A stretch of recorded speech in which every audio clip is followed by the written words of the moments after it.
The city of Atlanta shimmered under the late afternoon heat, its skyline glowing gold against the smog. Inside the mirrored tower of Whitmore Media, Alexandra. Whitmore sat at the head of a glass conference table, surrounded by executives who laughed at her jokes and agreed with her numbers. She didn't hear them. Not really. Power was supposed to feel like control, she thought. Instead, it felt like noise. "Congratulations, Alex," one of the men said, handing her a report. "The merger's approved. You just added another $1 billion to our valuation." She smiled the practiced, perfect smile that photographs well, and replied, "Good. Schedule the press release." But inside a single thought echoed, "What's left to buy when you already own everything?"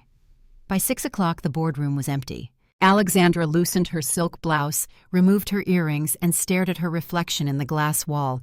A 34-year-old woman who looked untouchable, but felt like she was made of glass herself. Outside, traffic murmured like a distant tide.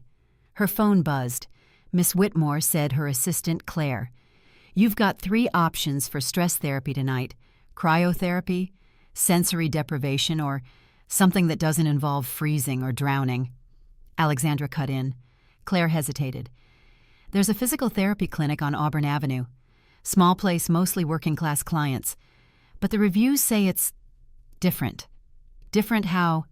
They say the therapist there listens more than he talks." Alexandra exhaled. "Book it."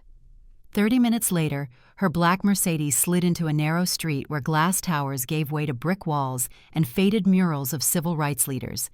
The sign above the door read, "Carter and Associates, Healing Through Hands." Inside, the waiting area smelled faintly of eucalyptus and old wood. A framed photograph of Dr. Martin Luther King, Jr. hung beside a diploma signed Samuel Carter, M.D. A soft voice greeted her. "Good evening, ma'am. Full session or localized treatment?" "Full. And I want your best," Alexandra said automatically. The receptionist smiled politely. That would be Malik. When Malik Johnson entered, Alexandra almost mistook him for a doctor. Tall, early 30s, calm eyes the color of dark mahogany. He wore a plain black shirt and carried himself with the quiet assurance of someone who had nothing to prove. "Miss Whitmore?" he asked. She nodded, surprised by the depth in his voice, warm, steady, but detached. "If you'd like to lie face down, we'll start with your shoulders." She did as told. The room was silent, except for the hum of an old air conditioner. His hands moved with precision, not indulgent, not timid, just present. For the first time in months, Alexandra's mind stopped spinning. "You hold tension here," he said, pressing near her spine. "Comes with the job," she muttered. "What kind of job?" "The kind where people stop being honest with you." He didn't respond. Only the sound of his breathing filled the room. It annoyed her that silence but also pulled her in. After 20 minutes, she found herself saying, "You're not curious who I am, no ma'am. Everyone usually is. I treat muscles, not titles." She almost laughed. Muscles, not titles. It was the first time someone had reduced her to something so human. When the session ended, she sat up still in the dim amber light. Malik handed her a glass of water. "You'll feel sore tomorrow," he said. "I've been sore for years," she replied, half joking. He didn't smile. Instead, he nodded like he understood more than he should. "Then maybe it's time to heal something other than your back." She looked up sharply. No one spoke to her that way. Not investors, not journalists, not even her father. But Malik had already turned toward the door. Outside, night settled over the city. Alexandra climbed into her car, rolled down the window, and for reasons she couldn't explain, stared back at the clinic sign. In her world, everything had a price, buildings, loyalty, silence. But for the first time in her adult life, she met someone who looked her in the eye and didn't seem to see dollar signs. She wasn't sure whether to feel insulted or intrigued, maybe both. As the car pulled away, Malik locked the clinic door, unaware that the richest woman in Atlanta had just decided to return not because she needed therapy, but because she needed something she couldn't buy. Something called respect. The next morning, Alexandra woke with a strange lightness, a rare, almost foreign sensation. Her calendar blinked red with meetings, investor calls, strategy briefings, a dinner with the mayor's office. But her mind wasn't in any of them. It kept returning to the quiet room on Auburn Avenue, to the warmth of a stranger's hands and the single sentence that lingered in her head. Maybe it's time to heal something other than your back. By noon she couldn't focus. Her assistant Claire noticed. "You're distracted," she said. "I'm not," Alexandra lied. Claire tilted her head. "You haven't touched your coffee and you just signed the same document twice." Alexandra sighed. "Cancel my afternoon. I need a therapy session," Claire interrupted, half smiling. Alexandra hesitated, then nodded. "Yes, same place as yesterday." The clinic was nearly empty when she arrived. A radio murmured softly in the background, a jazz tune that felt like sunlight filtered through rain. Malik was wiping down a treatment table when he saw her. "You're back," he said simply. "I am. Same issue." "Different one," she replied. "Curiosity." Malik gave a quiet nod. "Curiosity can hurt more than pain if you don't manage it." She studied him for a moment, the calm precision in his movements, the quiet way he occupied space without needing to dominate it. He wasn't intimidated, not even a little. That more than anything drew her in. As she lay down again, she said, "Do you ever get tired of people who come here just to escape all the time? And you still help them? Helping isn't about liking." Malik answered, "It's about seeing people as they are, not as they pretend to be." The words slid through her like a blade made of truth. She wanted to reply but couldn't. Instead, she closed her eyes and let the silence return. But Malik's silence wasn't empty, it was alive. It said things words never could. When his hands pressed against her shoulders again, it wasn't sensual. It was deliberate, almost reverent. She felt her chest tighten not from attraction, but from something deeper, older. For years, she'd fought to be seen as more than the daughter of Richard Whitmore, more than the blonde billionaire who never loses. But in this dimly lit room, stripped of status and armor, she realized Malik had already seen her. Entirely. "Breathe," he said softly. She obeyed. Her exhale came out trembling. After the session, she sat up slowly. Malik handed her another glass of water. "Hydrate," he said. "Do you talk like that to all your clients?" He thought for a moment. "Only the ones who try to hide exhaustion behind perfume and ambition." She stared at him. "You really don't care who I am, do you?" "I care," he said, "just not about your title." She laughed once, short and sharp. "You know most people would kill for the chance to impress me. And you think that's healthy?" "No," she admitted, "but it keeps the world spinning." "Maybe your world," Malik said quietly. "Not mine." Something in his tone made her pause. It wasn't arrogance, it was boundary, dignity. "Why do you work here?" she asked. "Because this neighborhood needs hands that heal, not hands that sign deals. That sounds like a speech." "It's a reminder," he replied, wiping his palms with a towel. "For people who forget that success doesn't always mean salvation." For a moment, the air between them thickened, not with tension, but with understanding. Then her phone buzzed. She glanced at it, saw her father's name, and let it ring. Malik noticed. "You don't answer your father's calls." "Not when I'm trying to feel human." He didn't push further. He simply nodded. But in that tiny gesture, she sensed something empathy, not pity. When she stepped out of the clinic, the streetlight was flickering and kids were playing basketball in a cracked parking lot nearby. The sound of laughter and sneakers echoed through the warm air. She hadn't heard laughter like that since college, raw, unfiltered, alive. She stood by her car for a long moment watching them. A little boy tripped, scraped his knee, and before he could cry, a teenager helped him up, brushing off the dust. "Come on, man. You're good. Keep playing. Simple, honest, human." That night, Alexandra sat on her balcony overlooking the glittering city. A glass of wine in her hand, laptop on her knees, but the numbers blurred. She kept thinking of Malik's hands, of the scar on his wrist. She hadn't noticed before, a pale reminder of some past wound. Who was he before this clinic, and why did his eyes look like they'd seen the world and decided to forgive it anyway? Her father's text came through, lunch tomorrow. "Don't be late. Big announcement coming." She stared at it, then typed back, "I might be busy." A minute later he replied, "You're never too busy for power, Alexandra." She closed her phone.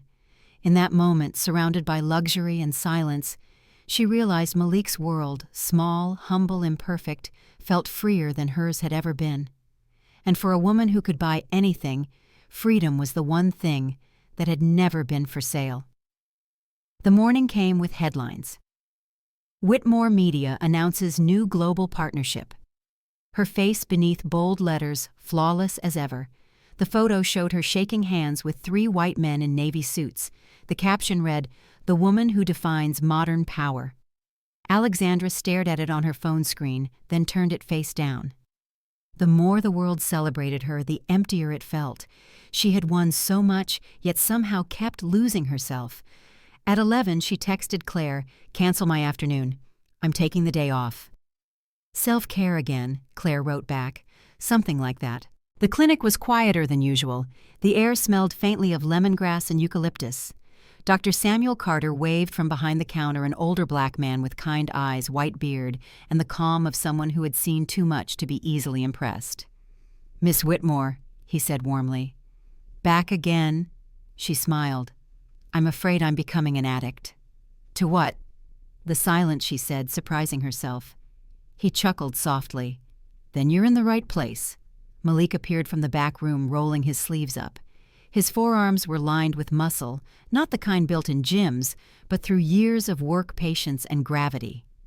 "Good afternoon, Alexandra," he said. The use of her first name startled her, but she didn't correct him. "Afternoon, Malik."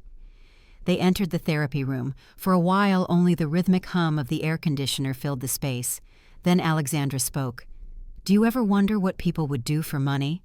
He kept working on her shoulders. "Every day." "And what about you?" "I already know what I wouldn't do." She smiled faintly. "You think you're immune?" "I think I know my worth. That's different." His calm irritated her, or maybe challenged her. She turned her head slightly, eyes glinting in the soft light. "Let's find out." Malik paused, hands hovering above her back. "Find out what?" "How much your worth really is." He didn't move. "What do you mean?" She sat up slowly, meeting his eyes. "I'll pay you $1 million for one night with me." The silence that followed was heavy, the kind that makes you hear your own heartbeat. Malik blinked once, as if making sure he'd heard correctly. $1 million. Yes. No strings attached, no publicity, just a night. He studied her face.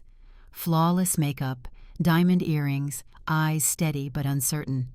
"Why me?" "Because you don't want me, and that makes you real." He exhaled, shaking his head. "You think money makes people real?" "No," she said softly. "But it reveals them." Malik took a step back. "Then maybe you should look in the mirror." Alexandra froze. No one had ever spoken to her like that. Not men in suits, not journalists, not even her father. She tried to smile. "I'm serious, Malik. $1 million. I know. So no." He turned away, grabbing a towel from the counter. "You're turning down $1 million, she said, almost laughing. "Yes. Do you know who I am? I know what you're offering, and I'm not for sale." His words hit her harder than she expected. It wasn't the rejection, it was the clarity. He wasn't angry, ashamed, or tempted. Just done. She stood up. "Everyone has a price. Then maybe your world's smaller than you think." Their eyes locked, one full of disbelief, the other calm as a stone in a river. "You don't even know what I'm offering," she said. "I don't need to. It's just one night. Then it should mean nothing to you." Alexandra's voice dropped to a whisper. "It doesn't." "Then why are you shaking?" She looked down. Her hands trembled just slightly around her designer handbag. For a woman used to command, that tremor felt like exposure. Malik set the towel aside. "You came here for healing, not humiliation. But if this is what power looks like to you, you might need more help than I can give." She wanted to be angry, to cut him down with a single line, as she had done to countless men before. But the words wouldn't come. All she could manage was a quiet, "You'll regret this." He met her gaze. "Maybe. But at least I'll sleep tonight." She left without another word. Outside, the sun was melting into the city's skyline. Alexandra walked fast, her heels clicking against the cracked sidewalk. Each step echoed the same unbearable thought: he said no. By the time she reached her car, her fury had cooled into something worse: curiosity. Who was this man who didn't bow, didn't flinch, didn't want what everyone else begged her for? And why did his rejection sting more than any betrayal she'd ever known? As she drove away, she glanced at the rearview mirror and caught her reflection, eyes burning, pride bleeding. For a brief second, she saw herself the way Malik must have seen her. Another rich white woman trying to buy dignity she'd never earned. For the first time in her life, Alexandra Whitmore wasn't the one holding power, and that terrified her more than losing $1 million ever could. By the next morning, the city had already taken her secret and turned it into entertainment. The video was only 22 seconds long, filmed from a half-open doorway, blurry but unmistakable. A white woman in an ivory blouse standing in a dim therapy room, voice trembling between anger and disbelief. "You're turning down $1 million!" A calm black man replies, "I'm not for sale." Then she storms out. That was all it took. Within hours, the clip hit social media under the tag, "The $1 Million No." By lunchtime, it had been viewed 500,000 times. By evening, every comment thread was a battlefield. Classic rich white entitlement. He's got more backbone than half the CEOs in this city. Bet she fired him already. Of course, the black man can't just say, "No, it has to be a story." Alexandra saw it first on a news alert while waiting for her driver. Her throat went dry. The thumbnail alone, her face mid-sentence, eyes fierce mouth open, made her look like everything she secretly feared she was. She didn't finish the article. She didn't need to. The damage was already viral. At Whitmore Tower, whispers followed her like perfume. Interns stopped talking when she passed. Senior partners offered sympathy laced with judgment. In the elevator, one woman whispered, "So much for diversity initiatives," before realizing Alexandra was standing right behind her. She walked out without a word. By afternoon, the board had called an emergency meeting. Richard Whitmore, her father, appeared on the big screen, silver hair, immaculate suit, a face carved by power and years of pretending it was virtue. "Alexandra?" He began in that tone he used when he smelled scandal. "What exactly is circulating online?" "A misunderstanding," she said. He leaned forward. "It's a PR disaster. You look like every stereotype the movement wants to burn down." "The movement," she repeated. "You mean Black Lives Matter? I mean chaos. Emotion over logic. You of all people should know better than to get caught in one of their narratives." Her jaw tightened. "One of their narratives? You know what I mean." "Yes, I do," she said coldly. "And that's the problem." He ignored her tone. "Damage control is already underway. Our attorneys will contact that clinic. No lawsuits, no threats. We leave him alone." Her father's eyes hardened. "That man humiliated you." "No," she said, her voice shaking now. "He just told me the truth." The silence that followed was sharper than any insult. Finally, he said, "You've been in this business too long to think morality matters. Optics do. And what do optics say when the rich white CEO sues a black therapist for saying no?" His lips curled into something almost cruel. "They say she still controls the narrative." The call ended. Alexandra stared at her reflection in the blank screen. For the first time, she saw what the world saw, not a woman of vision, but a woman of entitlement who thought she could buy absolution. That night, protesters gathered outside Whitmore Tower. Signs waved in the humid air. "Respect isn't for sale. Listen, don't buy the price of skin isn't $1 million." She watched from her penthouse balcony as camera flashes pulsed below. Every chant felt like a verdict. Down in the crowd, Malik stood quietly at the edge hood, up mask on. He hadn't planned to come, but something in him wanted to see if she'd show her face, if she'd understand what the moment meant beyond her humiliation. She didn't. At midnight, Alexandra sat on her couch, scrolling through comments that cut sharper than glass. "Rich white tears don't count. She's just another Karen with money. That man deserves a medal." She wanted to defend herself, to say it wasn't about race, but deep down she knew it was. Everything always was. Her assistant called. "Alex, are you okay?" "No." "Should I prepare a statement?" "No statements." "Then what do you want me to do?" Alexandra hesitated. "Find out who filmed that video." The next day she walked into Carter & Associates again. The receptionist froze. Conversation stopped mid-sentence. She ignored them all. "I need to speak to Malik," she said. "He's with a client," Dr. Carter replied calmly, "and this isn't the best time." "Then make it the best time." A minute later, Malik stepped into the hallway. His expression didn't change. "Miss Whitmore." "Alexandra," she corrected. "We need to talk." He folded his arms. "About what? My integrity or your embarrassment? You think this is funny?" "No. I think it's predictable." Her breath caught. "Do you have any idea what they're saying about me? Do you have any idea what they've been saying about people like me for 400 years? The words landed like a slap, not because they were cruel, but because they were true. She looked away. "I didn't mean for this to become a race issue," he finished for her. "You didn't have to. It already was." He walked past her back toward his room, then paused at the door. "I didn't leak the video, Alexandra, but maybe it's good that people saw it. Maybe they needed to see what happens when money meets pride." Her voice cracked. "And what about what happens after? My reputation, my company. Maybe now you'll understand what it's like to live in a world that decides your worth before you even speak." He disappeared behind the door. Outside, reporters waited like vultures. "Miss Whitmore, do you have a comment on the racial implications of the viral video? Are you apologizing to the black community?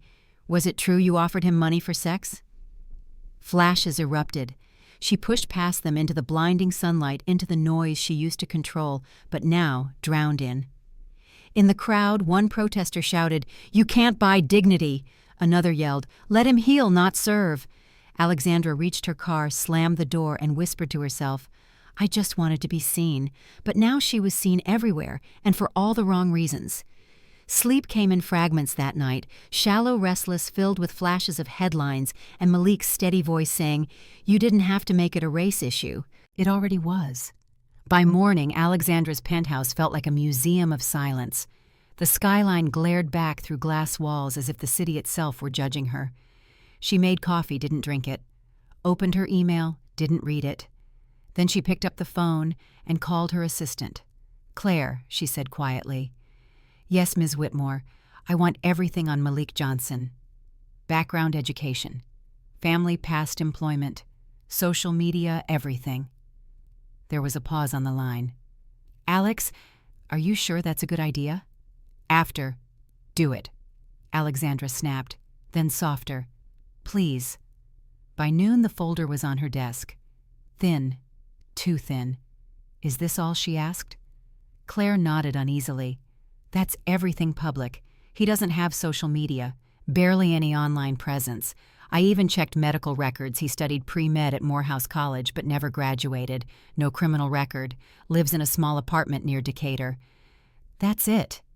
People don't just not exist," Alexandra said. "Maybe people like him don't get the luxury of leaving digital footprints." Alexandra frowned. "What do you mean, people like him?" Claire hesitated. "People who don't have publicists cleaning up their past every time they breathe."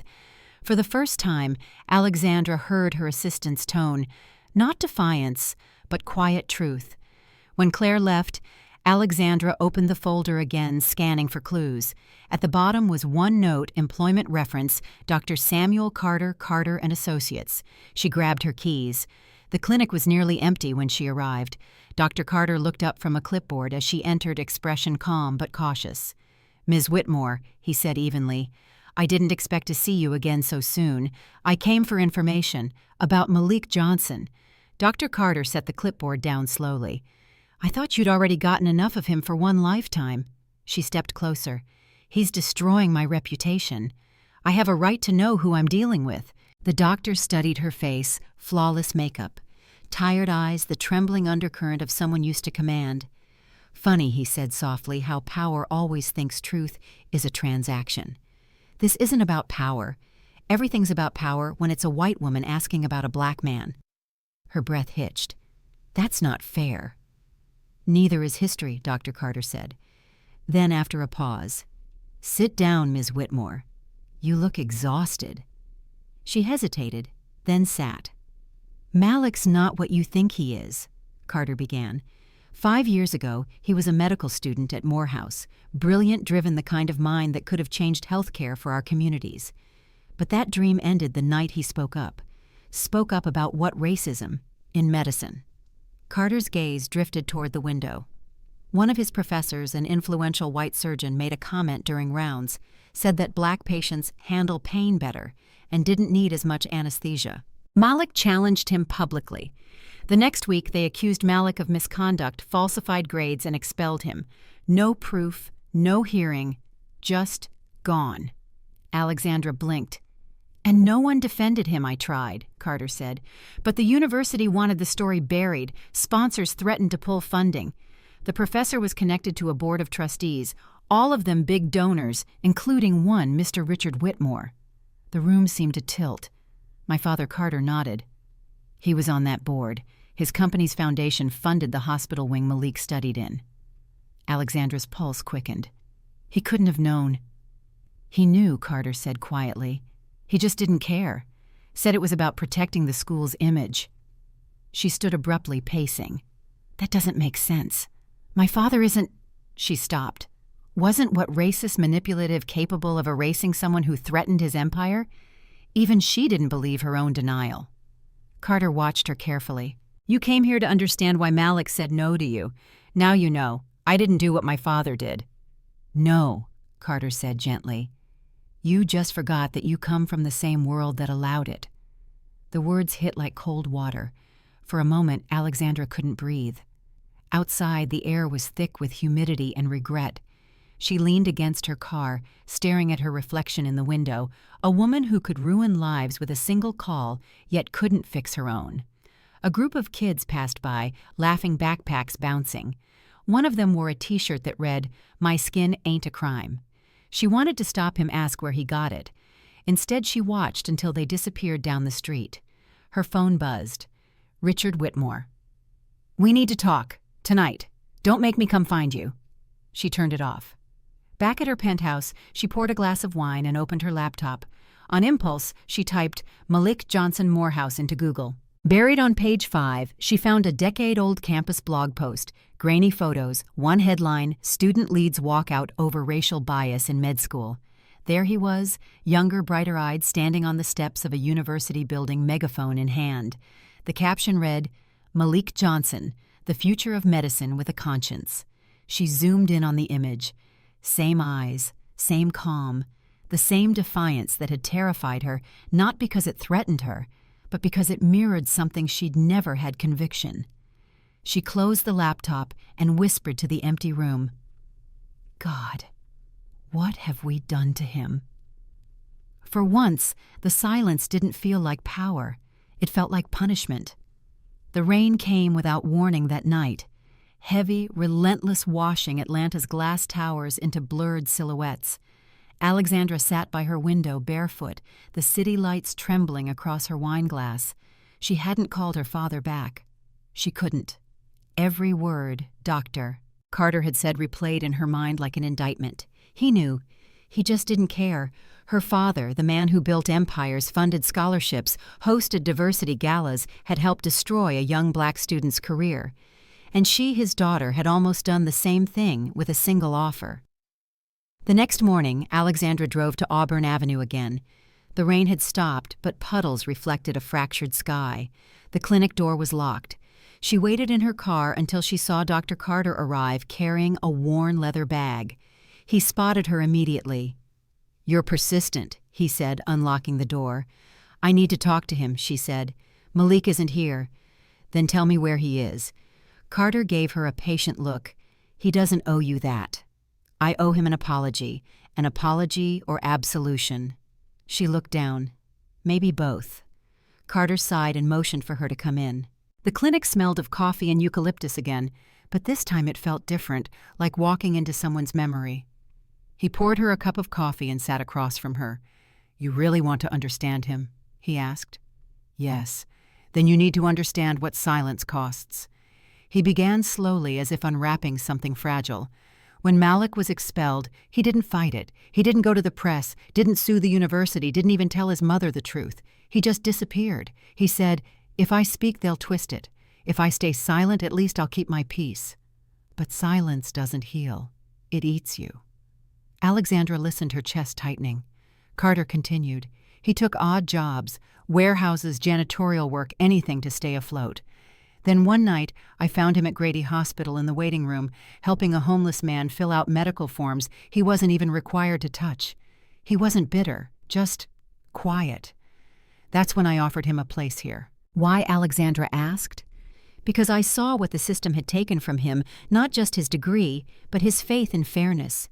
He wanted to heal people even after the world told him he wasn't allowed to. She felt something burn behind her eyes. "He's better than all of us," she whispered. Carter smiled sadly. "He's human. That's better than perfect." The door creaked open. Malik stepped in wearing a simple gray sweatshirt and carrying a box of medical supplies. He stopped when he saw her. "Alexandra," he said flatly, "you shouldn't be here. I needed to see you. There's nothing left to say. There's everything left to say." Carter rose quietly. "I'll give you two a moment," he said, disappearing into the back room. Malik crossed his arms. "If this is about the video, I didn't leak it. I know." "Then what do you want?" "To say." "I'm sorry," she said. "Not just for the offer, for everything. For not seeing you, for being part of the world that broke you." He looked at her, unreadable. "You think an apology changes history?" "No," she admitted, "but maybe it changes tomorrow." He exhaled, running a hand over his jaw. "You sound like your father." She flinched. "I'm nothing like him." "Aren't you?" Malik asked quietly. "You walk into rooms expecting the world to bend. You think guilt is currency, that remorse is a down payment for forgiveness." She swallowed hard. "Then what do you want me to do?" "Nothing," he said. "That's the point. Stop trying to fix everything with money, with words. Just listen." So she did. For the first time, Alexandra stayed silent, not the defensive kind, but the kind that opens space. Malik spoke again, softer now. "You know why I didn't take your money?" he asked. "Because you have dignity." He shook his head. "Because I've seen what money does to people. It doesn't just buy things, it buys the right to forget. And I refuse to forget who I am." She wanted to reach for him to touch his hand, but something in his posture kept her still. Instead, she whispered, "You were a doctor once." "I was a student," he corrected. "You could still be one." He smiled faintly. "Not in a world that sees my skin before my skill." The clinic was quiet again. The rain had started up outside, soft against the windows. "Do you hate me?" she asked. "No," Malik said. "You're a symptom, not the disease." That line hit her harder than any insult could have. She nodded slowly. "Then, help me be the cure." For the first time, his expression softened. "You can't fix racism with a charity gala, Alexandra. You can only fix it by unlearning the parts of yourself that were taught to look down." "I'm trying," she said. "I know," he replied. "That's why you're still here." Dr. Carter returned with 2 cups of tea, pretending not to notice the tension. "Rain's getting worse," he said. "Might want to wait it out before you drive." Alexandra nodded. Malik stayed silent. They sat together, 3 lives linked by the quiet storm outside. When she finally stood to leave, Malik walked her to the door. "Will you come back?" he asked almost reluctantly. "Do you want me to?" He hesitated. "I don't know yet," she smiled sadly. "Fair." Outside, the rain hit her face like absolution. For the first time, she didn't hide beneath an umbrella. She let it wash over her, the weight, the shame, the noise, until only one truth remained. Healing wasn't about being forgiven. It was about learning how to listen. 2 days passed before she returned. This time, there was no entourage, no black Mercedes idling outside, no designer suit, only Alexandra in jeans and a navy sweater, walking through Auburn Avenue like a stranger in her own city. She had spent those 2 days avoiding mirrors and headlines. The world still debated her, still dissected her every word. But somewhere between the noise and the silence, she began to hear something new. Her own discomfort, the kind that teaches, not destroys. When she stepped into the clinic, Dr. Carter gave her a knowing smile. "He's in the back," he said, "but I'd recommend food first. He skips lunch when he's angry." I didn't come for therapy, Alexandra said. Good, Carter replied. Then maybe you'll finally talk like two people instead of two worlds. She found Malik in the supply room sorting boxes of gloves and bandages. Busy, she asked. He didn't look up. Always. I brought something. He glanced over. In her hands was a paper bag that smelled faintly of spices. From where he asked, Busy Bee Cafe, fried chicken, collard greens, cornbread. You once said this neighborhood deserved hands that heal. I figured they also deserved someone who listens. That made him look up. So you're bribing me with soul food. I'm attempting diplomacy, she said, setting the bag on the table. He almost smiled. You even know what collard greens are? Not really, she admitted. But I'm willing to learn. They ate in silence for a while. The room smelled of warmth and grease and something human. Alexandra fumbled with her fork. Malik noticed and passed her a napkin. You're holding it like a scalpel, he said. I hold everything like it might cut me, she murmured. Something softened in his expression. After a while, Malik leaned back. Why are you really here, Alexandra? To ask questions I should have asked before. Then ask. She hesitated. When you look at me, what do you see? He studied her face, pale, perfect, tired. I see someone who's been taught to win so long she doesn't know how to lose gracefully. She smiled faintly. That's accurate. And what do you see when you look at me? He asked. She took a breath. I used to see someone defiant, someone who refused to play the game, but now I see someone who never had the privilege to quit playing. He looked at her for a long time. That's closer than most people get. They kept talking about family, about the city, about the weight of expectations. Malik told her about his mother, a nurse who worked double shifts and still came home to read him medical textbooks. She used to say, learn their language so they can never use it against you. And did it work? Alexandra asked. Until it didn't, he said quietly. Some languages are built to shut you out no matter how fluent you become. Her throat tightened. I'm sorry.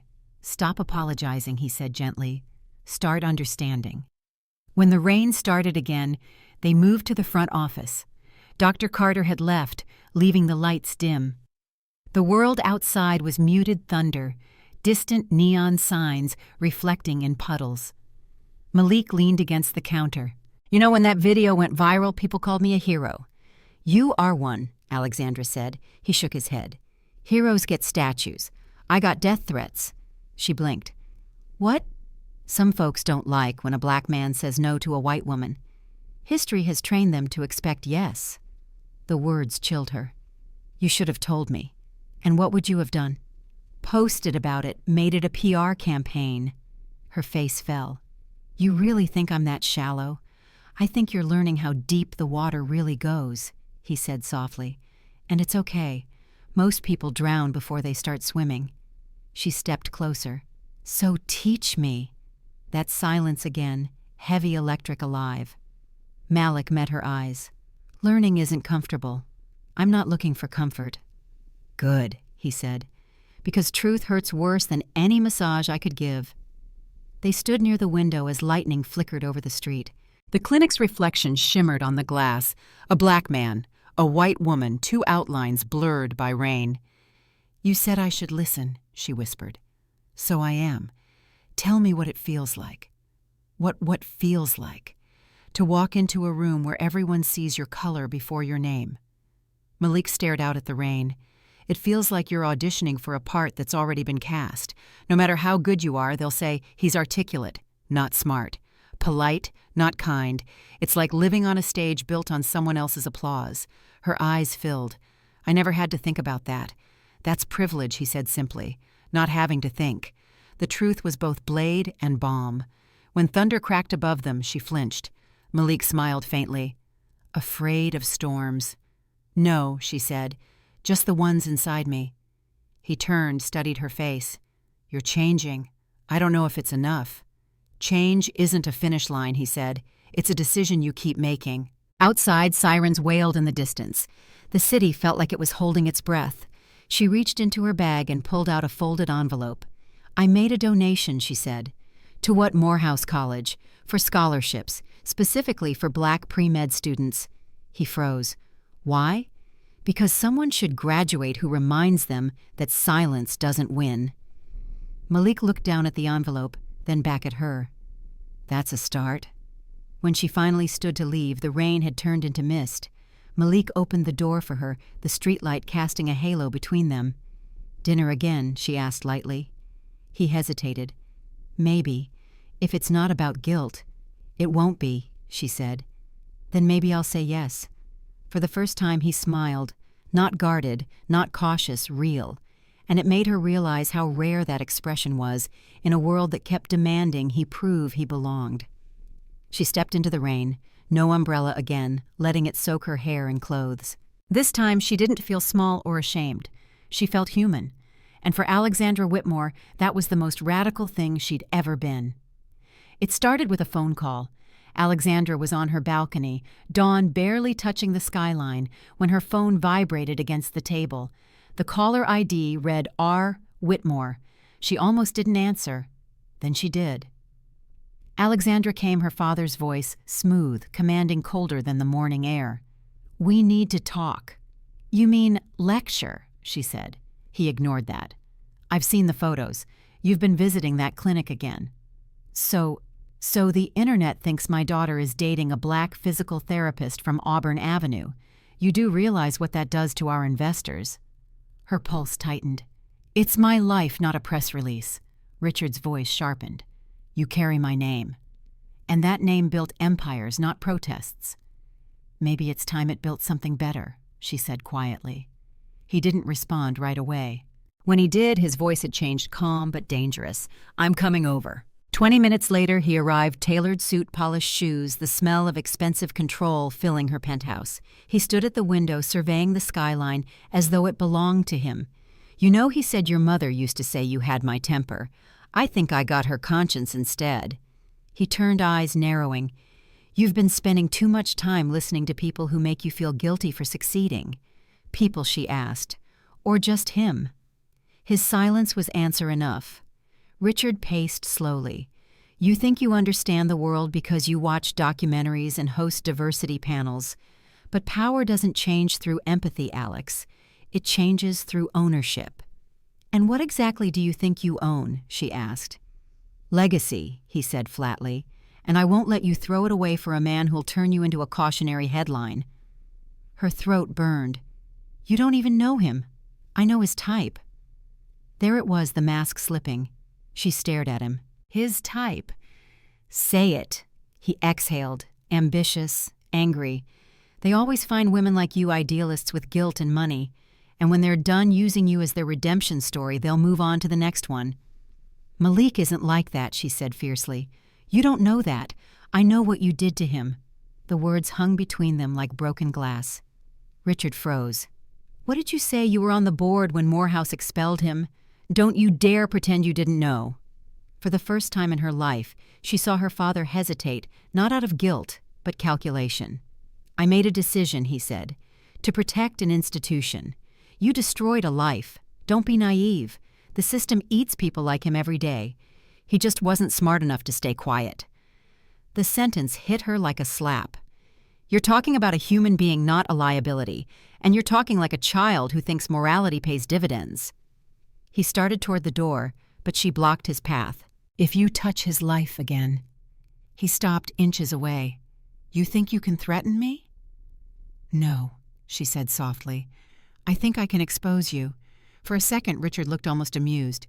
"Expose me, you'd destroy your own inheritance. I don't want it anymore." Something flickered in his eyes, the first crack in decades of control. Then he laughed. "You really believe this man loves you?" She swallowed. "I believe he sees me, and that's enough. For me, yes." He straightened his tie. "For him, no. Trust me.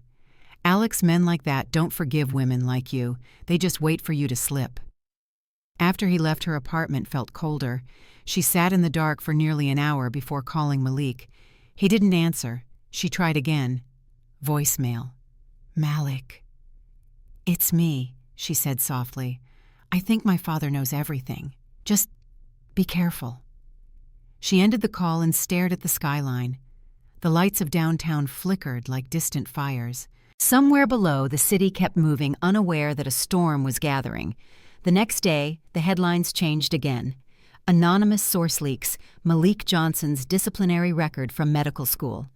Her phone exploded with messages. Some from reporters, others from friends asking if she'd seen it. The articles were brutal, framing him as unstable, unprofessional, a disgraced student who once accused a white professor of bias.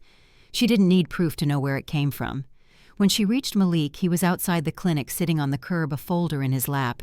"I tried to warn you," she said breathlessly. He didn't look at her. "He's good," he muttered. "Your father knows exactly where to hit. Then we hit back." He turned to her, eyes burning. "You don't get it, Alexandra. When a white billionaire attacks a black man, the world calls it business. When the black man defends himself, it becomes aggression." She knelt beside him. "Then let me fight for you." "No," he said, shaking his head. "You'd make it worse. They'll call it a scandal, the rich woman rescuing the broken man." "I won't be your redemption arc." Tears welled in her eyes. "I'm not trying to redeem myself." "Then what are you trying to do?" "Understand why people like my father are terrified of people like you." He looked at her for a long time. "Because I can't be bought," he said finally, "and people like your father only respect what they can own." Later that night, Alexandra sat alone in her office at Whitmore Media. The building was empty, her reflection ghosted in the glass. She opened a blank press release template on her computer, hands trembling. The cursor blinked like a heartbeat. Then she began typing to the public. "For too long, I have represented an empire that profits from the silence of others. Today, that silence ends. I stand with Malik Johnson, not as a headline, but as a witness to truth. The Whitmore legacy does not speak for me anymore." She stopped there, staring at the words. Her father would see it by morning. The board would implode. But for the first time, she wasn't afraid. She saved the file, turned off the lights, and whispered to the dark, "Let him come." The sun hadn't risen yet when Alexandra's phone began to buzz again and again, relentless like an alarm she couldn't shut off. By the time she reached her office, chaos had already taken form. News vans crowded the front of Whitmore Tower. Protesters gathered behind barricades with cardboard signs that read, "Power can't buy justice, and we stand with Malik." Inside the lobby was a storm of reporters, security guards, and frightened interns clutching coffee cups. Claire met her at the elevator, pale and shaking. "Alex, the statement you drafted last night, it leaked."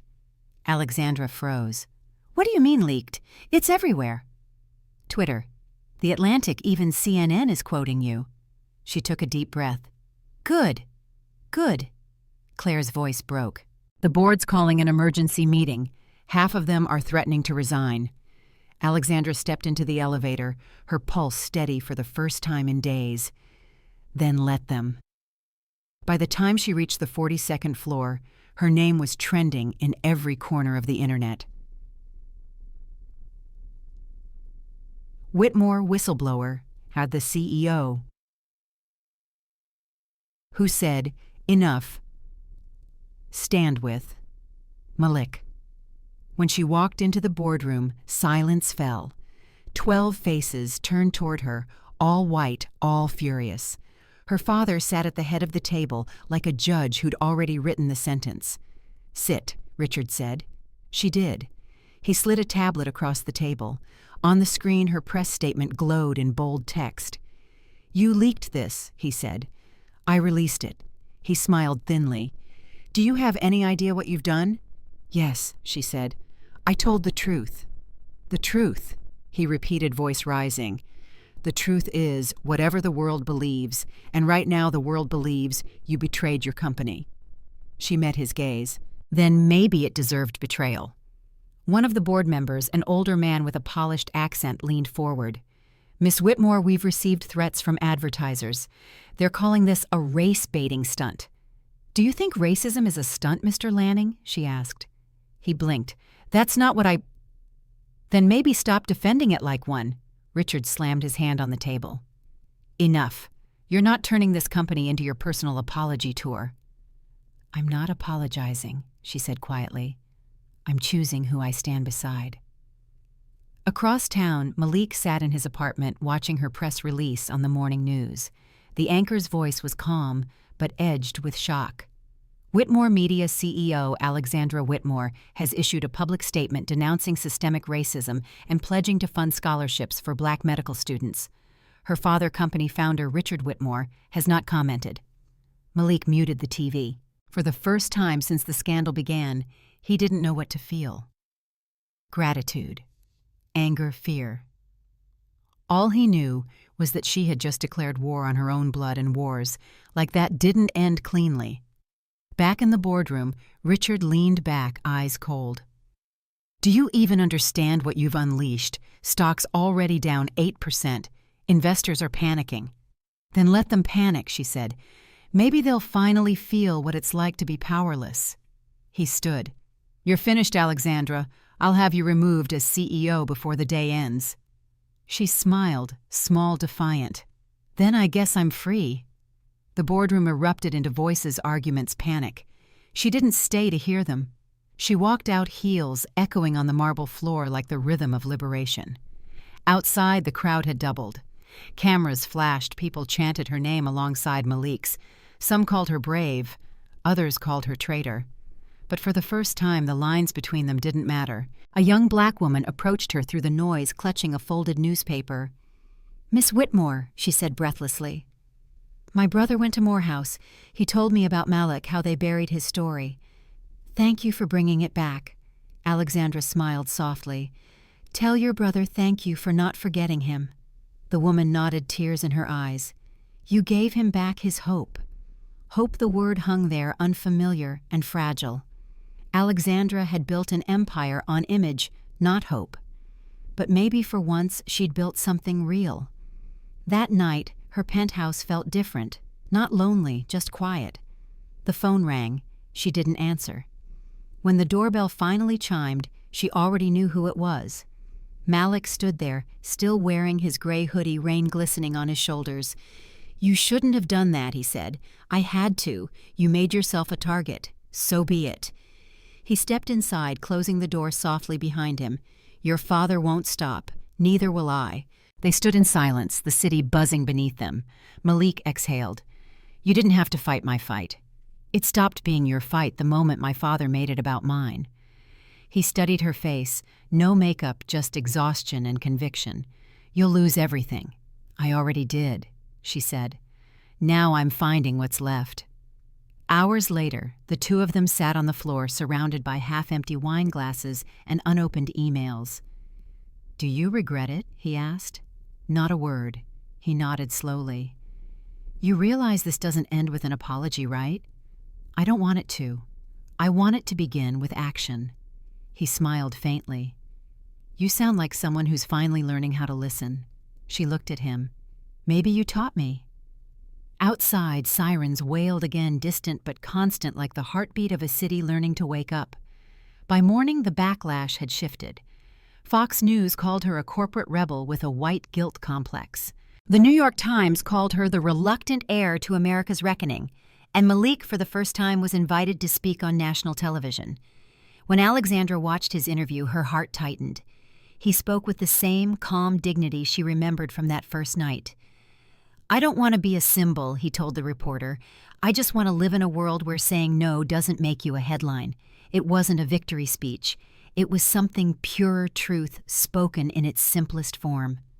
When the camera cut, she whispered to herself, "That's the world I want too." By the time Alexandra arrived at the Whitmore Tower the next morning, the building no longer belonged to her. Security guards, her own employees, looked away as she passed. The air felt different, the kind of silence that follows after an explosion. Her father's office door was open. Reporters crowded the street below. The empire she'd inherited now trembled under the weight of one-word truth. Inside the boardroom, Richard Whitmore was waiting. No board members this time, no lawyers, just father and daughter. He was sitting behind the desk that once symbolized power. Now it looked like a throne surrounded by ash. "You've embarrassed me," he said quietly. "I told the truth." He looked up. "You told your truth, emotional, naive, convenient. The kind that makes headlines and ruins families." "Families ruin themselves when they build on silence," she said. "You taught me that." Richard's jaw clenched. "Do you think you're some kind of savior?" "No." she said softly. Just someone who finally stopped pretending. He stood, walked around the desk, and placed a folder in front of her. You think you understand Malik Johnson? Then read this.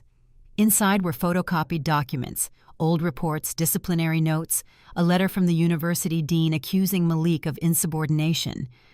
But something was wrong. The signature was forged slightly crooked, the ink uneven. She looked up. This is fake. Richard smiled thinly. Evidence doesn't have to be real. It just has to be convincing. Her stomach turned. You created this. I protected you, he said. From a scandal, from the illusion that your feelings could change a world built by people like me. She slammed the folder shut. You didn't protect me. You protected yourself. I protected the system that made us rich, and that system destroyed him. Her voice cracked. You ruined his future because he told the truth about racism in your school, in your world. Richard's eyes hardened. That boy forgot his place. The words hung there, poisonous and ancient. Alexandra stared at him, speechless. Do you even hear yourself? I hear survival, he said. I built this city from the ground up while men like him screamed about fairness. Fairness doesn't pay salaries, Alexandra. Power does. She took a deep breath, trembling. Then maybe power isn't worth it anymore. That afternoon, the press conference began. Dozens of cameras flashed as Alexandra stepped up to the podium. The room buzzed with reporters, white faces, black faces, curious faces. Behind her, the Whitmore Media logo shimmered like a fading crown. She spoke without notes. I was raised to believe that truth was negotiable, she began. That reputation was more valuable than justice. That silence was strength.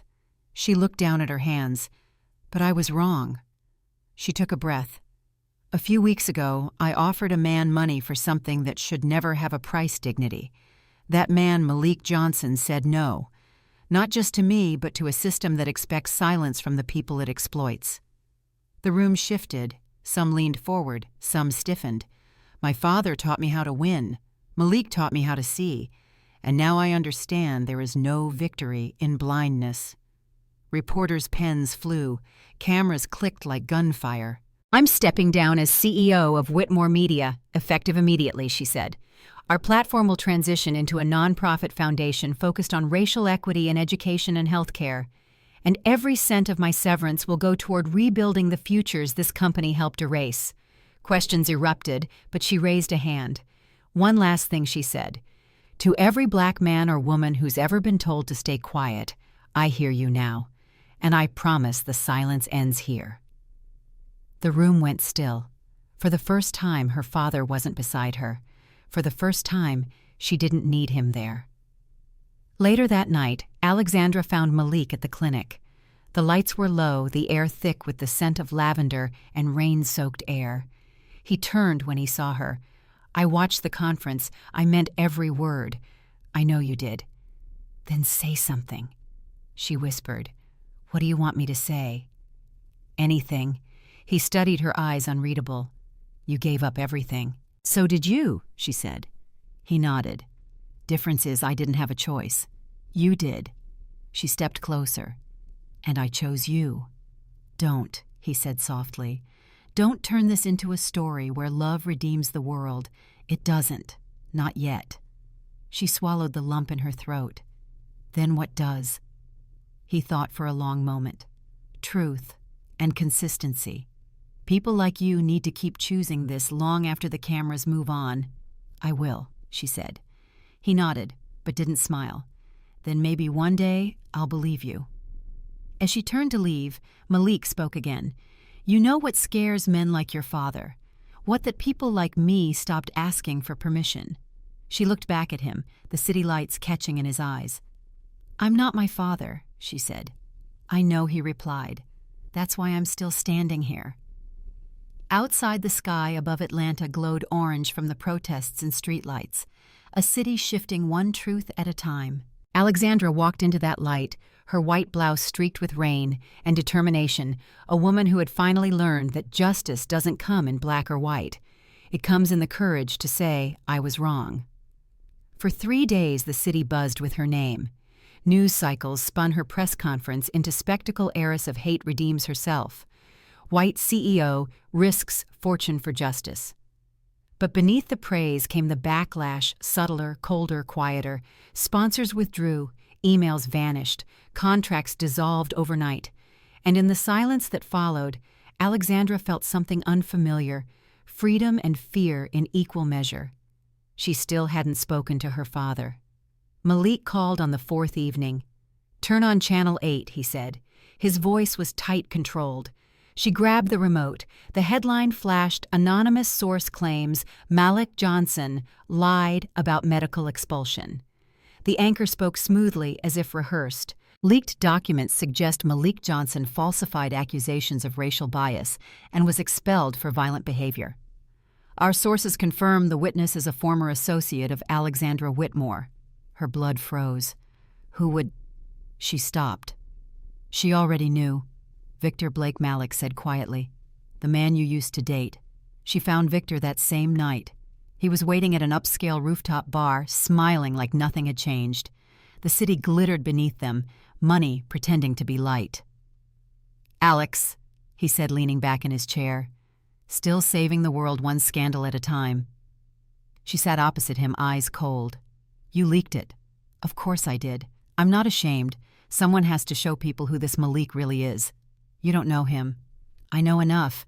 He's playing you, darling, just like every man who realizes pity is more profitable than effort." She wanted to hit him. Instead, she said, "My father put you up to this." He smiled. "Let's just say I don't like watching you throw away everything for a charity case." "Say Black Man Victor," she whispered. "That's what you really mean, isn't it?" His grin faltered. "Don't twist this into a racial sermon. It already is one," she said.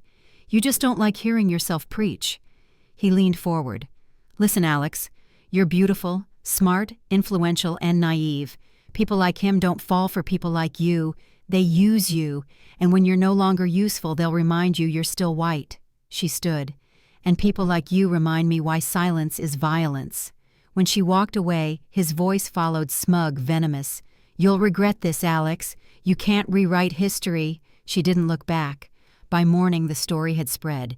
Every network repeated the same phrases: violent outburst, unstable student, fabricated discrimination. Malik's clinic was swarmed by reporters. Someone threw a rock through the window. Dr. Carter called her in panic. "We had to close early. They're vandalizing the door with slurs." Alexandra's stomach twisted. "Where's Malik gone before the press arrived?" "Said he didn't want to put us at risk." She drove through the storm until she found him standing on a bridge above the Chattahoochee River, hands gripping the railing. The water below churned gray and restless. "Malik," she said softly. He didn't turn. "You shouldn't be here. I'm not leaving you." He laughed bitterly. "You think this is the first time the world's called me dangerous? It's practically a ritual." She stepped beside him. "Then let me share the weight. It's not your weight to carry." "Yes, it is. My father did this. My world did this." He turned to her, eyes blazing. "And you think you can undo it with tears?" Her throat tightened. "No. But maybe with truth." He stared at her for a long moment, then shook his head.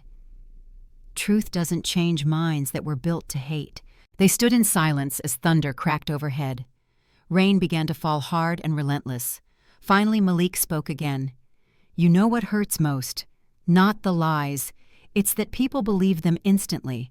All they needed to hear was angry black man, and the verdict was done." Alexandra looked at him, soaked, trembling, defiant. "Then let's make them see the real you." He gave a hollow laugh. "And who's that, Alexandra?" "The healer. The failure. The man who said no to $1 million and yes to endless judgment. The man who reminds me what strength looks like," she said quietly. "Don't romanticize me. I'm not. I'm recognizing you." For a moment his defenses faltered. He looked at her, really looked, and the fury softened into grief. "You shouldn't love me," he whispered. "Too late." He shook his head, turning away. "Love doesn't fix a system that was built to erase me." "No," she said, stepping closer. "But it can make one person refuse to let it win." The next day, Alexandra released another statement, this one not polished or rehearsed.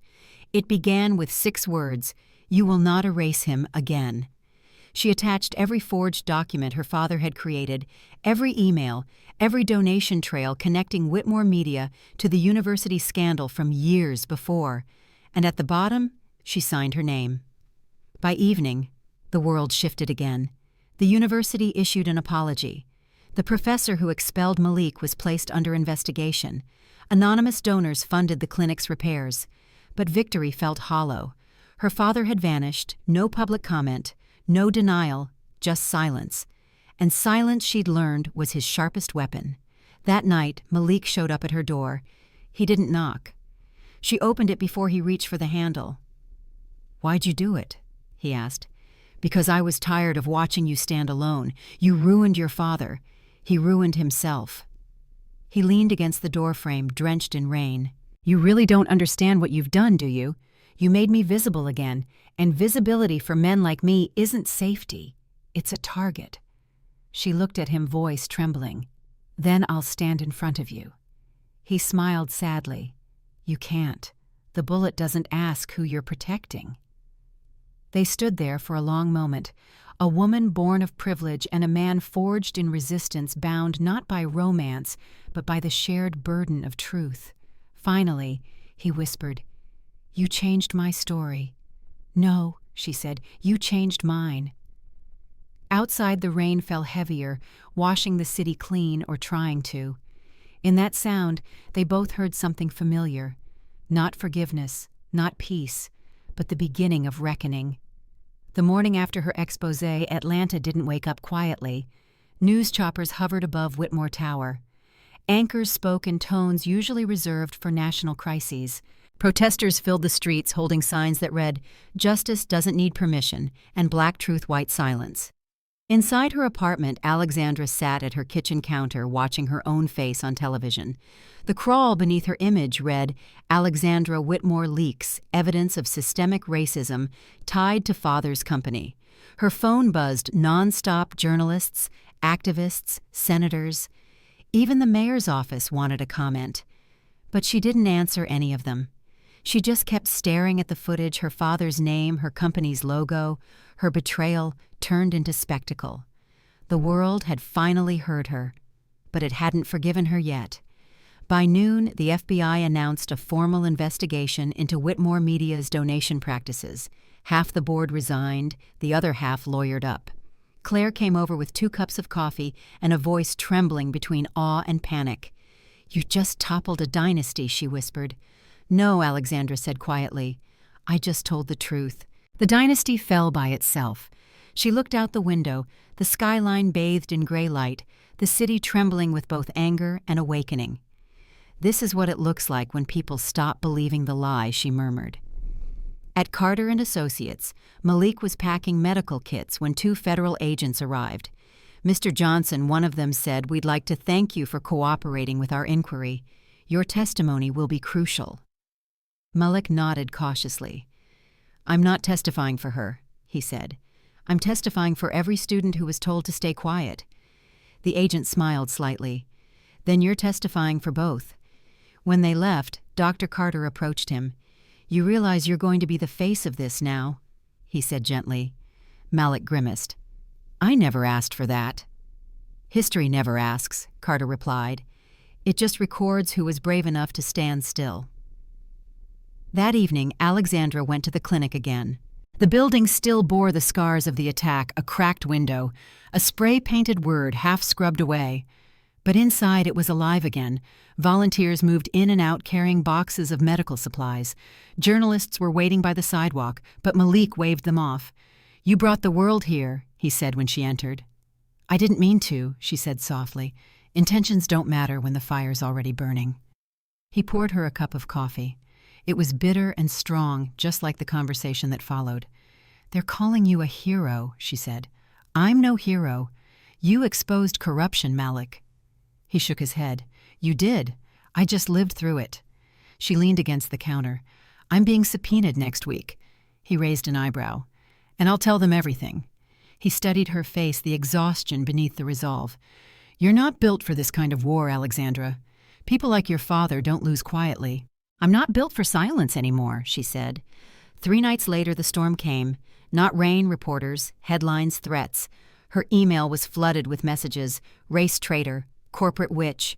You're ruining America. Someone sent her a photo of her apartment building. Another mailed a bullet casing with no note. She refused to hide. Instead, she appeared on national television beside Malik and Dr. Carter. The interviewer's tone was polite, but sharp. Miss Whitmore, some critics argue that you're exploiting black pain for redemption. How do you respond? Alexandra didn't flinch. Redemption is for sinners. I'm here for accountability. And Mr. Johnson, the reporter, turned. What do you want out of all this? Malik's voice was steady. A world where dignity doesn't have a color.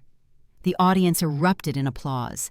But Alexandra noticed his hand under the table trembling, hidden from the cameras. After the broadcast, they walked out into the humid Atlanta night. The city was still alive with protest chants echoing in the distance. Malik leaned against a lamppost, his exhaustion catching up to him. "You okay?" she asked. He nodded. "I just didn't think truth would feel this heavy." "It always does," she said. "Your father called you a traitor on national television."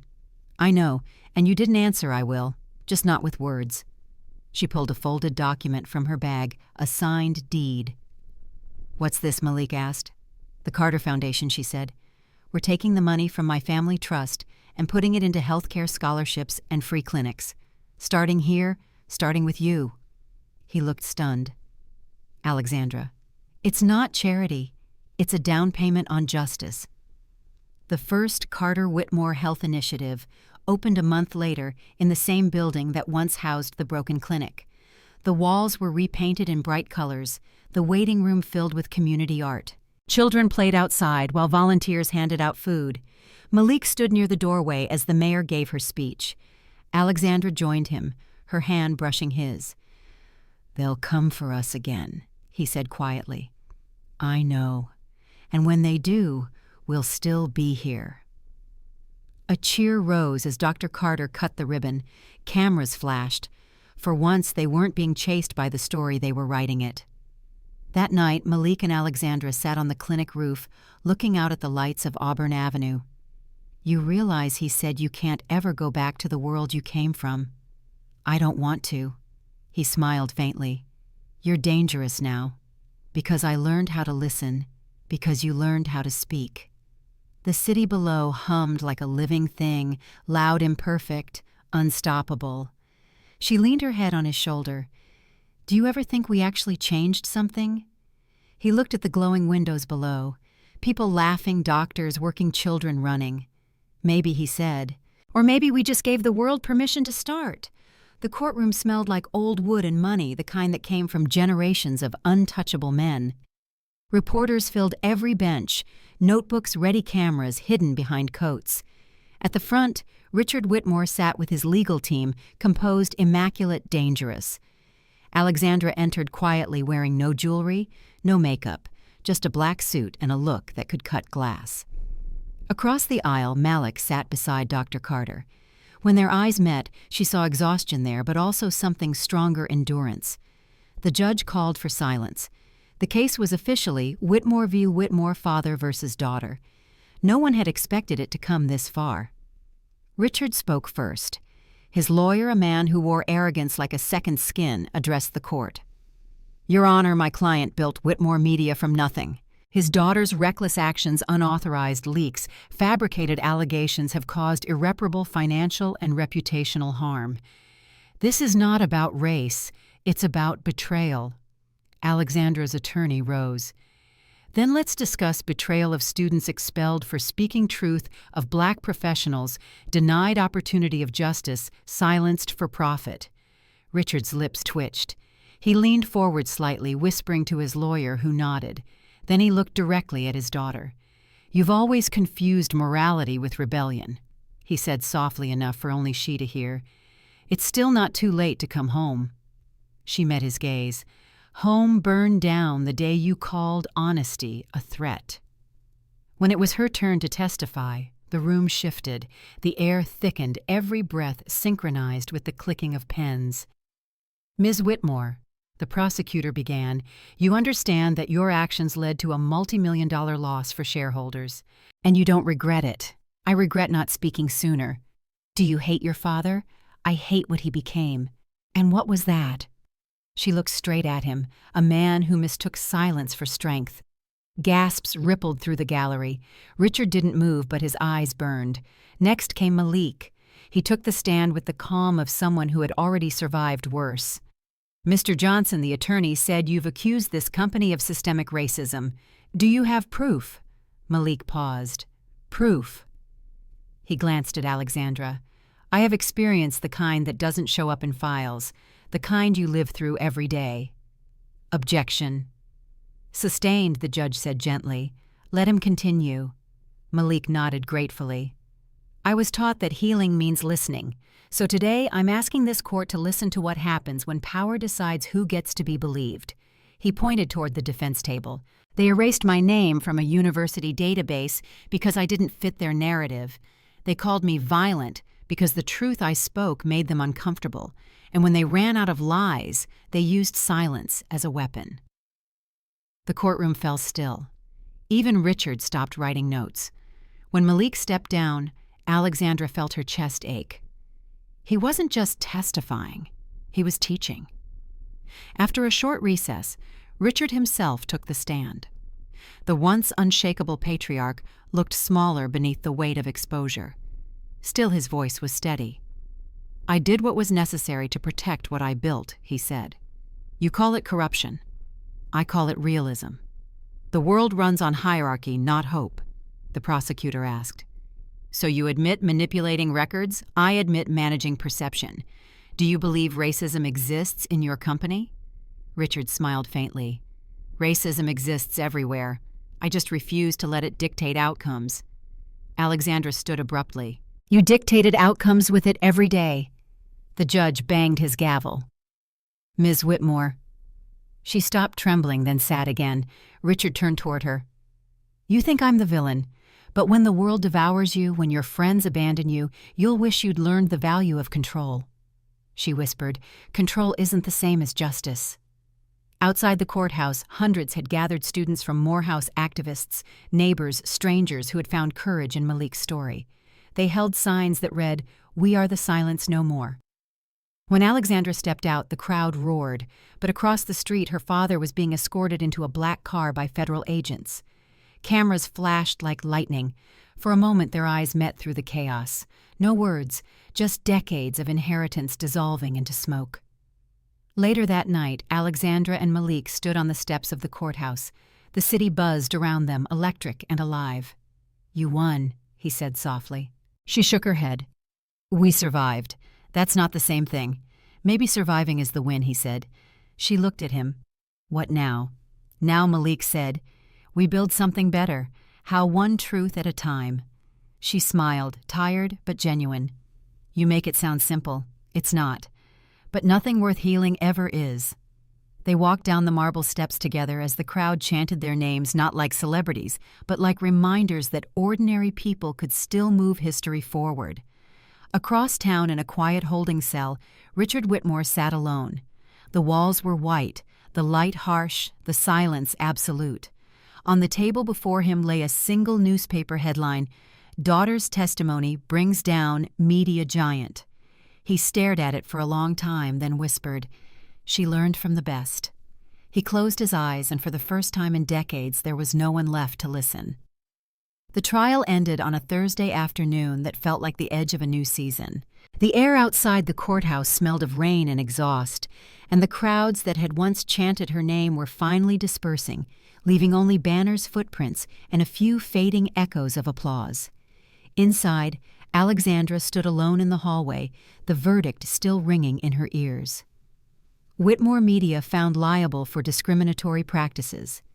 Richard Whitmore sentenced to 5 years for obstruction of justice and falsifying federal documents. 5 years, a lifetime in public disgrace. And yet instead of triumph, Alexandra felt an ache deep in her chest, the kind that only comes when justice feels too small to heal what's been broken. Malik found her sitting on the courthouse steps, staring at the sky. "You should be inside celebrating," he said gently. "I don't know if I can," she whispered. "Why not?" "Because my father is in handcuffs, and part of me still remembers when I wanted to be him." He sat beside her. "That's not guilt, Alexandra. That's grief. You're mourning who you thought he was. She nodded, tears pooling but refusing to fall. He always said power was legacy. Maybe legacy isn't what we leave behind, but what we repair before we go. Malik smiled softly. That sounds like something your father would have hated. That's why it feels right.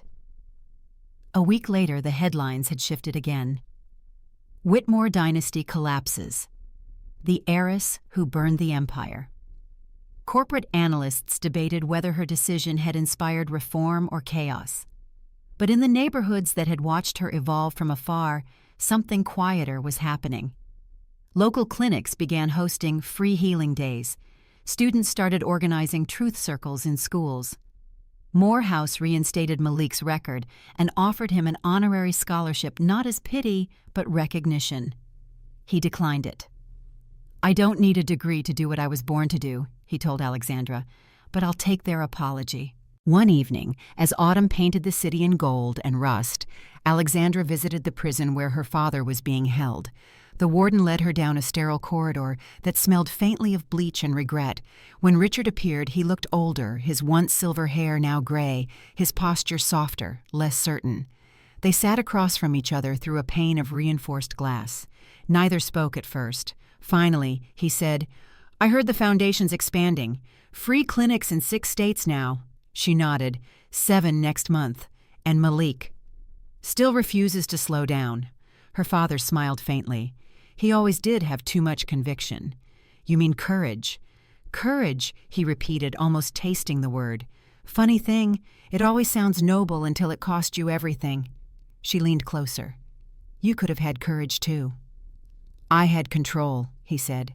It's not the same thing. For a long moment, silence bridged the space between them. Then he said, You look like your mother when you're angry. I'm not angry anymore. Then what are you? Free, she whispered. When she stood to leave, he called after her. Alexandra. She turned. Don't waste what you've built trying to forgive me. She met his gaze. I'm not forgiving you, she said. I'm forgiving myself for believing you were right. Outside the prison gates, the world felt brighter. She drove through downtown, past murals of activists and children, past the clinic that now bore Malik's name, the Johnson Carter Health Center. Inside, she found Malik in the back room reorganizing files. His sleeves were rolled up, his forearms flecked with dried paint from helping finish the mural outside. You're terrible at taking breaks, she said. He smiled without looking up. I rest when people stop needing help. So never. Probably. She handed him a small envelope. What's this grant approval, she said. Enough to open 2 more clinics, one in Alabama, one in South Carolina. He looked up. You really are dangerous. I learned from the best. He laughed quietly. I thought you hated that word. Not when it means dismantling instead of destroying. They stepped outside as the sun began to set. The street was alive with color children playing tag music spilling from open doors, laughter echoing off brick walls, once painted with slurs, now covered by art. Alexandra looked at the mural on the clinic wall, Malik's silhouette surrounded by open hands, and above it in bold letters, We heal in truth. She reached for his hand. You ever think we went too far? She asked. He squeezed her fingers gently. No. I think we finally went far enough. They stood there as the sun dipped below the horizon, 2 people who had broken the system not with vengeance, but with understanding. No crowns, no riches, just the quiet, unshakable knowledge that change had begun. Later that night, in the privacy of her apartment, Alexandra wrote a letter she would never send. Dear Father, you once said legacy was what survives after we're gone. You were right, but not in the way you imagined. Legacy isn't the empire we build. It's the humanity we return to the world after we've taken too much from it. I'm still your daughter, but I'm no longer your heir. She folded the letter, placed it in a box, and turned off the lights. For the first time in years, she slept without nightmares. Spring returned to Atlanta like a quiet apology. The magnolias were in bloom, the air thick with the scent of renewal, and the streets that once trembled with protest now hummed with life. It had been 1 year since the trial. At the Johnson Carter Health Center, a line formed outside the door. Mothers with children, veterans, students with tired eyes. Nobody here paid a cent. Healing was the only currency accepted. Inside, Malik moved from patient to patient, sleeves rolled up, smile easy but measured. The scar on his wrist caught the light, a reminder, not a wound. Next he said, voice calm. A little girl climbed onto the table. "Does it hurt?" she asked. He smiled. "Only if you forget to breathe." She inhaled deeply. He laughed softly. "Perfect." From the doorway, Alexandra watched. She wore jeans and a simple white shirt. No diamonds, no title, no entourage. Just a clipboard and a purpose. When Malik finally looked up and saw her, he grinned. "You still sneak up on me. You still forget to eat," she replied, holding up a sandwich. He gestured toward the lobby.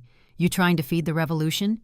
"Someone has to," she said. "The revolution skips lunch."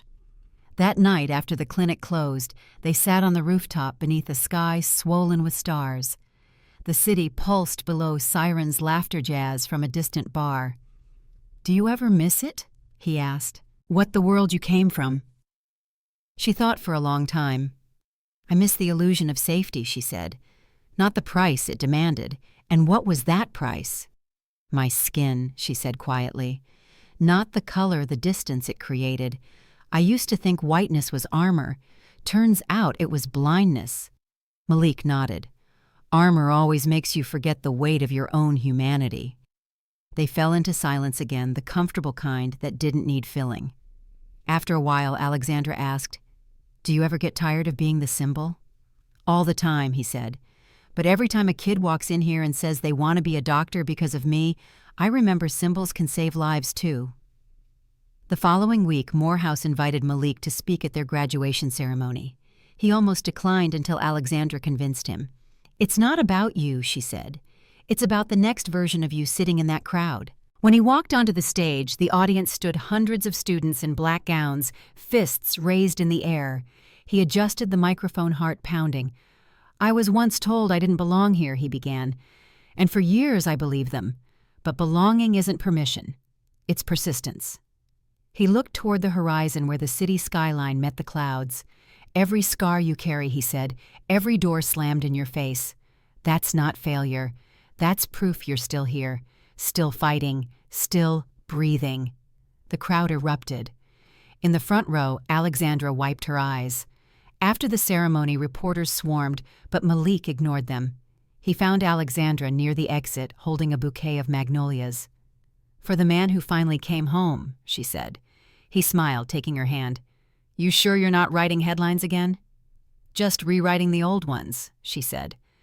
They walked through the campus in silence past the statue of Martin Luther King Jr., past the inscription carved into stone, "Injustice anywhere is a threat to justice everywhere." Malik stopped and looked up at it. "Do you think we made a difference?" Alexandra squeezed his hand. "Maybe not to everyone, but to someone somewhere, yes." He turned to her, his voice soft. "Then it was worth it." Weeks later, the first branch of their foundation opened in Birmingham. The ribbon-cutting ceremony wasn't fancy, no politicians, no cameras, just a few volunteers, children laughing, and a banner that read, "Free care, equal ground." Afterward, Alexandra found Malik sitting beneath an oak tree behind the building. The late afternoon light poured through the branches, warm and golden. "You look like a man who's finally at peace," she said. "Peace is expensive," he replied, "but I think we've started to pay it off." She sat beside him. "Do you ever wonder how different things would have been if I'd never walked into that clinic?" He smiled faintly. "You would have kept climbing. I would have kept hiding.